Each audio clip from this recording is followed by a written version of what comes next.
ನ್ಯೂಸ್ಗೆ ಸ್ವಾಗತ. ನಾನು ಚಂದ್ರಕಲಾ ನೂತನಗೌಡ. ನನಗೆ 2 ಸೆಕೆಂಡ್ ಸಾಕು ಕಾಂಗ್ರೆಸ್ಸನ್ನು ಸೋಲಿಸೋದಕ್ಕೆ. ಮಸೀದಿಗೆ ಒಂದು ಪತ್ರ ಬರೆದ್ರೆ ಸಾಕು, ಕಾಂಗ್ರೆಸ್ ಕತೆ ಗೋವಿಂದ ಅಂತ ಶಾಸಕ ಇಕ್ಬಾಲ್ ಅನ್ಸಾರಿ ಅವರು ಹೇಳಿಕೆಯನ್ನು ಕೊಟ್ಟಿದ್ದಾರೆ. ಹೌದು, ಕಾಂಗ್ರೆಸ್ ಪಾಳ್ಯದಲ್ಲಿ ಏನಾಗ್ತಾ ಇದೆ ಅಂತ ಯಾರೂ ಕೂಡ ಊಹೆ ಮಾಡೋದಕ್ಕೆ ಸಾಧ್ಯನೇ ಆಗ್ತಾ ಇಲ್ಲ. ಡಿ ಕೆ ಶಿವಕುಮಾರ್ ಅವರು ಅಧಿಕಾರವನ್ನ ವಹಿಸಿಕೊಂಡ ನಂತರ ಒಂದಲ್ಲ ಅಂದ್ರೆ ಒಂದು ಗೊಂದಲಗಳು ನಿರ್ಮಾಣ ಆಗ್ತಾನೇ ಇದೆ. ಒಂದು ಕಡೆ ಎಲ್ಲ ಮೇಲ್ನೋಟಕ್ಕೆ ಮಾತ್ರ ಕಾಂಗ್ರೆಸ್ ನಾಯಕರು ಒಗ್ಗಟ್ಟಾಗಿದ್ದಾರೆ ಅಥವಾ ಕಾಂಗ್ರೆಸ್ ಪಾಳ್ಯದಲ್ಲಿ ಎಲ್ಲವೂ ಕೂಡ ಒಡಂಬಡಿಕೆಯಿಂದ ಇದೆ ಅಂತ ಅನ್ಸುತ್ತೆ. ಆದರೆ ಒಳಗೆ ಆಗ್ತಾ ಇರುವ ವಿಷಯಗಳು ಸಾಕಷ್ಟು ಒಂದು ಭಿನ್ನ ಅರ್ಥಗಳನ್ನು ನೀಡ್ತಾ ಇದೆ. ಕಾರಣ ಈಗ ನೋಡಿ, ಶಾಸಕ ಇಕ್ಬಾಲ್ ಅನ್ಸಾರಿ ಅವರು ಕೊಟ್ಟಂತಹ ಹೇಳಿಕೆ ಇದೀಗ ಗೊಂದಲವನ್ನು ಸೃಷ್ಟಿ ಮಾಡ್ತಾ ಇದೆ.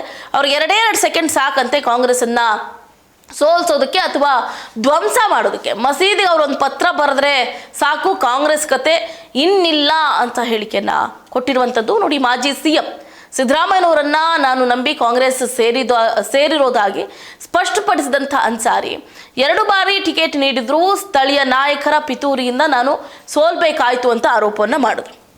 ಮಾಜಿ ಶಾಸಕ ಇಕ್ಬಾಲ್ ಅನ್ಸಾರಿ ಕೊಪ್ಪಳ ಜಿಲ್ಲೆಯ ಕಾಂಗ್ರೆಸ್ ನಾಯಕರ ವಿರುದ್ಧ ತೀವ್ರ ಅಸಮಾಧಾನವನ್ನು ಕೂಡ ಬಹಿರಂಗವಾಗಿ ವ್ಯಕ್ತಪಡಿಸಿದ್ದು ಅದು ಸುದ್ದಿ ಆಯಿತು. ತಮ್ಮ 2 ಸೋಲುಗಳಿಗೆ ಕೊಪ್ಪಳ, ಕನಕಗಿರಿ ಮತ್ತು ಯಲಬುರ್ಗಾ ಭಾಗದ ಸ್ಥಳೀಯ ಕಾಂಗ್ರೆಸ್ ನಾಯಕರೇ ಕಾರಣ ಅಂತ ಇಕ್ಬಾಲ್ ಅನ್ಸಾರಿ ಅವರು ಆರೋಪವನ್ನು ಮಾಡಿದ್ರು.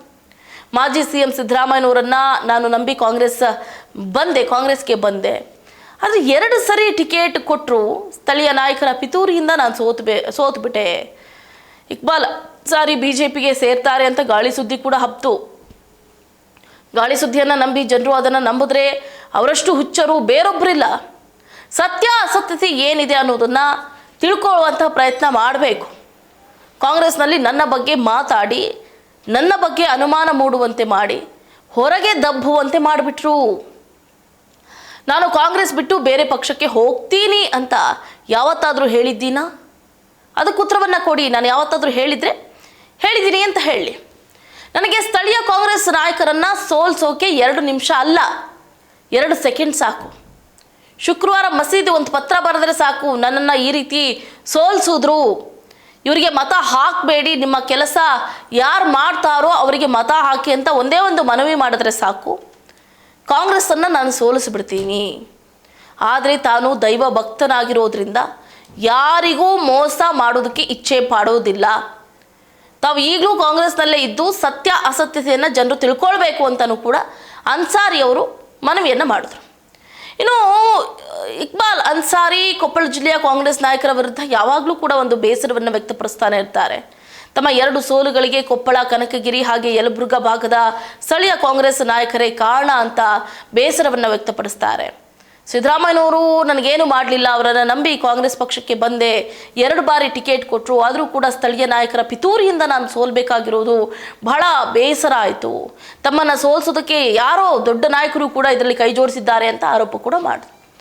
ತಮಗೆ ಅವರನ್ನು ಸೋಲ್ಸೋದು ನನಗೇನು ದೊಡ್ಡ ವಿಷಯನೇ ಅಲ್ಲ. ವಿತಿನ್ 2 ಸೆಕೆಂಡ್ಸಲ್ಲಿ ಶುಕ್ರವಾರದ ದಿನ ಹೋಗಿ ಏನಾದರೂ ಮಸೀದಿಗೆ ಹೋಗಿ ನಾನೊಂದು ಪತ್ರ ಬರೆದು ಅವ್ರ ಹತ್ರ ರಿಕ್ವೆಸ್ಟ್ ಮಾಡಿಕೊಂಡ್ರೆ ಸಾಕು, ನೋಡಿ ನನಗೆ ಹಿಂಗೆ ಅನ್ಯಾಯ ಆಗಿದೆ, ಅವ್ರನ್ನ ಸೋಲಿಸ್ಬೇಕು, ಅವ್ರಿಗೆ ಮತ ಹಾಕಬೇಡಿ ಅಂತ ಹೇಳಿಬಿಟ್ರೆ ಮುಗದೇ ಹೋಯ್ತು ಕತೆ. ಯಾರು ಮತನೇ ಹಾಕೋದಿಲ್ಲ. ಬಟ್ ನಾನು ಹಂಗೆ ಮಾಡೋದಿಲ್ಲ. ನಾನು ದೈವ ಭಕ್ತ, ಯಾರಿಗೂ ಕೂಡ ಮೋಸ ಮಾಡಬೇಕು ಅನ್ನುವಂಥ ಮನಸ್ಥಿತಿ ನನಗಿಲ್ಲ. JDS ಅಥವಾ BJP ಸೇರುವ ವದಂತಿಗಳು ಕೂಡ ಹರಡ್ತಾ ಇದ್ದು ಇದು ಗಾಳಿ ಸುದ್ದಿ ಅಂತ ಅವರು ತಳ್ಳಿ ಹಾಕಿದ್ದಾರೆ. ತಾವು ಯಾವಾಗಲೂ ಕಾಂಗ್ರೆಸ್ನಲ್ಲೇ ಇರ್ತೀನಿ, ಅದರಲ್ಲಿ ಸುಳ್ಳಿಲ್ಲ. ಜನರು ಅದನ್ನು ತಿಳ್ಕೋಬೇಕು, ಸತ್ಯ ಅಸತ್ಯತೆಯನ್ನು ಕೂಲಂಕುಷವಾಗಿ ಯೋಚನೆ ಮಾಡಿ ಅದಾದ ನಂತರ ಮಾತಾಡಿ ಅನ್ನುವಂಥ ಹೇಳಿಕೆಯನ್ನು ಅನ್ಸಾರಿ ಅವರು ಕೊಟ್ಟಿರುವಂಥದ್ದು. ಇದಾಗುತ್ತೆ ಇವರೆಗಿನ ಅಪ್ಡೇಟ್ಸ್. ನೋಡ್ತಾ ಇರಿ ಸ್ಪೀಡ್ ನ್ಯೂಸ್, ಸುದ್ದಿ ನಿಮ್ಮದು, ವೇಗ ನಮ್ಮದು.